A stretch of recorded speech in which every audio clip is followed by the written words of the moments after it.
Jadi lawan-lawan politik Presiden Jokowi coba ditakut-takutin dengan pasukan berani mati. Masalahnya gitu ya, emang ada yang takut? Lawang semua orang tahu.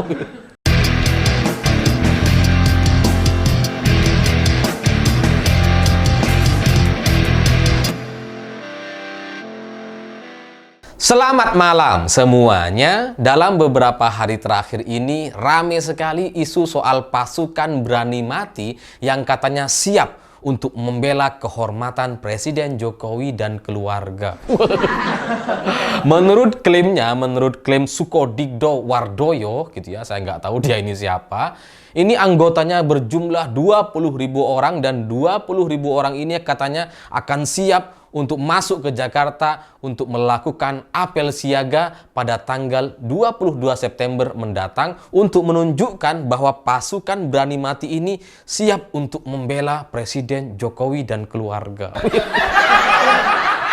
Ya, isu ini baru beredar di banyak sekali grup WhatsApp gitu ya, di platform sosial media, di beberapa media-media kecil yang bukan mainstream itu, tapi kemudian ini menjadi pembicaraan hangat di kalangan netizen kita gitu. Dan banyak orang jadi penasaran siapa Sukodigdo Wardoyo ini gitu, karena dari sisi nama aja ini sulit untuk diucapkan gitu ya. Sukodigdo Wardoyo. Orangnya nih kayaknya melarat. Kesulitan kayaknya gitu.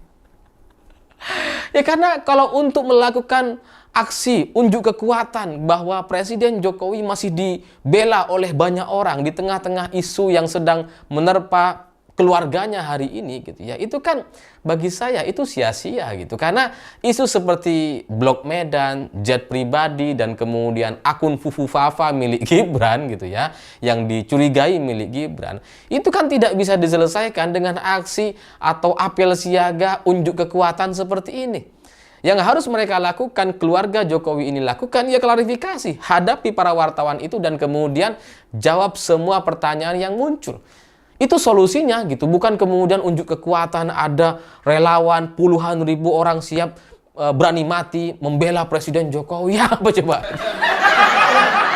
Tapi untungnya ini berita ini nih masih belum ada di media mainstream. Di beberapa media-media kecil ini sudah ada, dan kalau kita googling gitu ya dengan keyword pasukan berani mati bela Jokowi, ini sudah banyak media-media kecil itu memberitakan gitu bahwa ada sosok bernama Sukodigdo Wardoyo gitu ya, yang siap untuk membela Presiden Jokowi. Awalnya saya nggak tertarik untuk ngebahas ini gitu ya, karena saya pikir ya udahlah biarin aja di platform sosial media, selama itu nggak naik di media mainstream maka isu ini akan hilang begitu aja gitu ya. Tapi karena ini juga sudah dibahas di beberapa channel YouTube dan bahkan di SeaWorld lewat Cak Den kemarin juga muncul isu-isu yang seperti ini gitu ya, yang menyinggung soal pasukan atau relawan berani mati ini, maka nampaknya ini sudah mulai meresahkan sehingga perlu saya berikan sedikit pencerahan terkait ini sebenarnya soal apa sih gitu ya. Kok ada pasukan berani mati gitu? Itu kan perlu kita pertanyakan. Dia ini berani mati udah bayar cicilan apa belum? Utang-utangnya udah lunas apa belum gitu sebelum berani mati gitu kan. Ya karena kalau mati dulu kemudian utang-utang dan cicilannya belum dibayar ya nanti ditagih sama malaikat kan. Kan kasihan. Tapi dari sisi saya, dari berita-berita atau apa yang menyebar di berbagai platform sosial media hari ini, isu soal pasukan berani mati ini mustahil sekali ada. Mustahil bisa dilaksanakan atau kemudian melakukan unjuk kekuatan di Jakarta dengan jumlah 20.000 orang. Sangat-sangat tidak mungkin gitu. Karena kekuasaan Presiden Jokowi itu kan sudah tinggal hitungan hari ini. Ini kan sudah September, Oktober udah bulan depan gitu. Udah tinggal hitungan hari. Dan orang-orang ini kalau memang betul-betul ada Sukodigdo Wardoyo ini gitu ya, dia ini dikasih apa sampai kemudian dia berani mati? Pak Jokowi mau ngasih apa kan nggak ada gitu. Kekuasaannya udah tinggal beberapa hari lagi gitu. Jadi ya bagi saya itu mustahil, karena kalau ngelihat dari sisi yang lain atau realita relawan-relawan Jokowi hari ini seperti misalkan Budiari yang sudah mendapatkan posisi kursi menteri, satu-satunya relawan yang menjadi menteri gitu ya, dia juga udah nggak terlalu ngebelain Pak Jokowi itu. Ketika ada isu soal jet pribadi, akun Fufu Fafa, Kemudian Blok Medan, RUU Pilkada, di mana Budi Ari? Nggak ada. Dia nggak muncul di mana-mana. Dia nggak ngebelain Pak Jokowi. Kenapa? Karena emang ngapain lagi gitu? Buat apa ngebelain Pak Jokowi? Udah tinggal beberapa hari lagi kok. Gitu. Dan kalaupun misalkan Budi Ari nggak ngebelain, juga nggak mungkin di reshuffle kok dia. Jadi ya udah aman dia gitu. Dia menikmati kekuasaannya juga, dia menikmati kursi menteri dengan segala fasilitasnya, bersiap-siap untuk pensiun dan mendapatkan dana pensiunan habis ini gitu kan. Soal Pak Jokowi udah biarin aja gitu kan. Itu Budi Ari tuh yang mendapatkan kekuasaan menjadi menteri. Nah, kalau kemudian hari ini ada orang yang menyatakan siap membela Pak Jokowi, membuat pasukan berani mati gitu ya, itu bisa dipastikan mustahil terjadi. Karena bahkan Budi Ari pun tidak mau lagi membela Pak Jokowi. udah diem dia, udah bungkam sekarang gitu. Bahkan untuk menandingi soal isu penolakan terhadap RUU Pilkada yang kemudian dialamatkan, difokuskan kepada Kaisang gitu ya. Itu para pembela Pak Jokowi itu udah juga nyaris nggak ada. Yang mengcounter, yang membuat isu sendiri justru muncul dari Presiden Jokowi sendiri. Jadi Pak Jokowi sampai turun gunung, turun tangan langsung untuk menetralisir soal RUU Pilkada. Ketika penolakannya terjadi di mana-mana, respon Pak Jokowi apa? Pak Jokowi bilang, ya kita juga mendorong agar undang-undang perampasan aset juga segera dibahas di DPR. Tapi sekali lagi, orang juga udah nggak peduli. Dan narasi-narasi soal undang-undang perampasan aset ini kan narasi di level kakak pembina ini, bukan levelnya presiden gitu. Dan kalau misalkan undang-undang ini disahkan gitu ya, maka yang pertama kali kita rampas ya jet pribadi itu, ya kan? Yang udah jelas-jelas di depan mata. Tapi ya itulah situasi yang terjadi hari ini. Jadi Pak Jokowi itu ya ditinggal oleh banyak orang, dan kalaupun ada yang masih mendampingi Pak Jokowi ya paling Hasan Nasbi. Itu pun karena baru dilantik gitu. Nggak enak kalau ninggalin juga, masa baru dilantik udah ditinggal sih gitu kan. Jadi dalam kesimpulan saya gitu ya, melihat soal sosok Sukodigdo Wardoyo yang kita juga nggak tahu dia ini siapa, wajahnya nggak ada di internet dan sebagainya. Kemudian tidak masuk akalnya ada pasukan berani mati di ujung kekuasaan Presiden Jokowi yang sudah tidak bisa berbuat apa-apa, sudah tidak bisa memberikan jabatan atau kekuasaan apapun kepada orang ini. Maka dalam kesimpulan atau analisa saya yakin sekali ini hanya cerpen fiksi saja gitu. Ini cerita yang sengaja dibuat oleh tim kakak pembina dan kawan-kawan gitu. Ini cerita fiksi, nggak ada sebenarnya. Sukodigdo Wardoyo ini nama asal-asalan gitu. Orang aslinya nggak ada gitu. Kemudian ditulis secara luar biasa dan kemudian disebarkan untuk memainkan isu bahwa Presiden Jokowi dan keluarga ini masih dibela oleh para relawannya. Kenapa? Karena sekarang para relawannya udah nggak ada yang belain.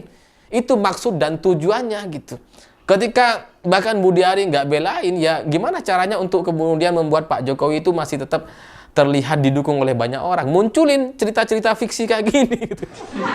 Atau bahasa lainnya hoax lah. Tapi ya cerita kayak gini itu memang adalah cerita yang low budget gitu ya. Memang ya murah lah cerita kayak gini gitu ya. Tinggal sebar ke media-media kecil dengan harapan nanti bisa diangkat oleh media-media besar gitu. Padahal sebenarnya nggak ada sama sekali gitu kan.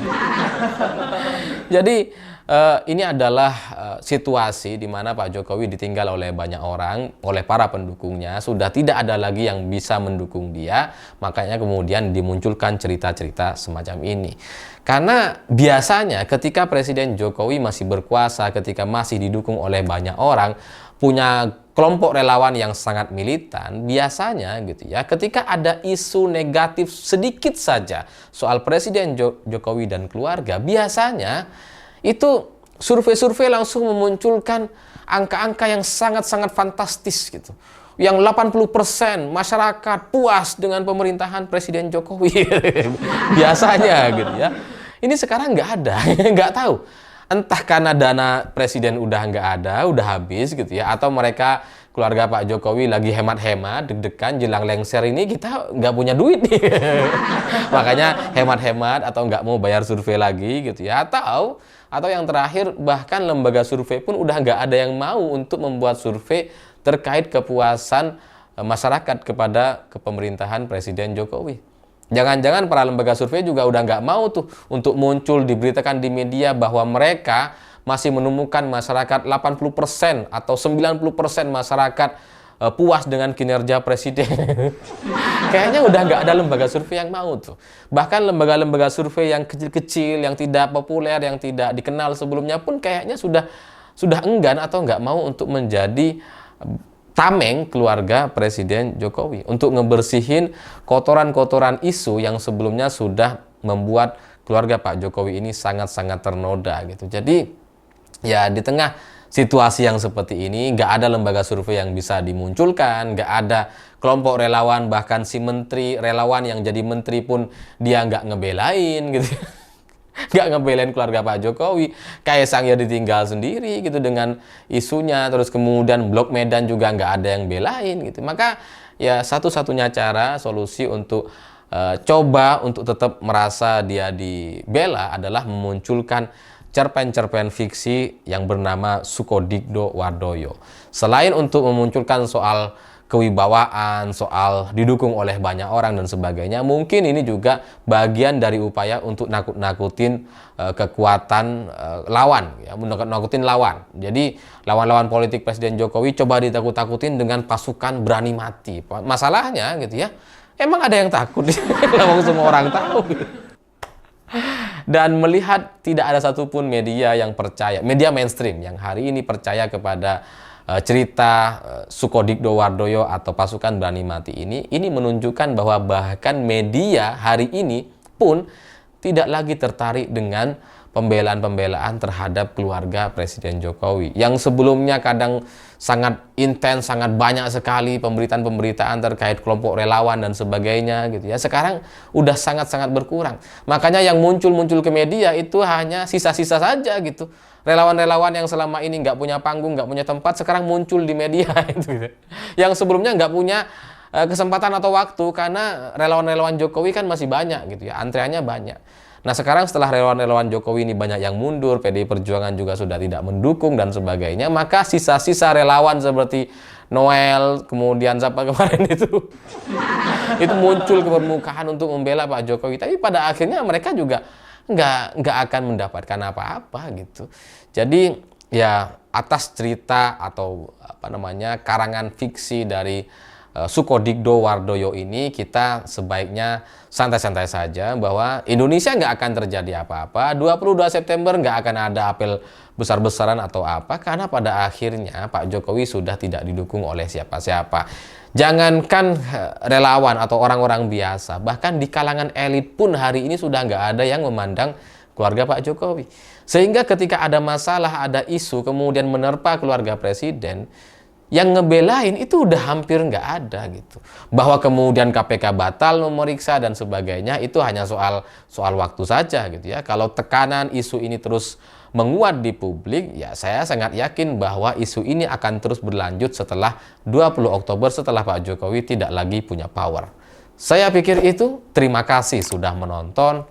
Begitulah kura-kura.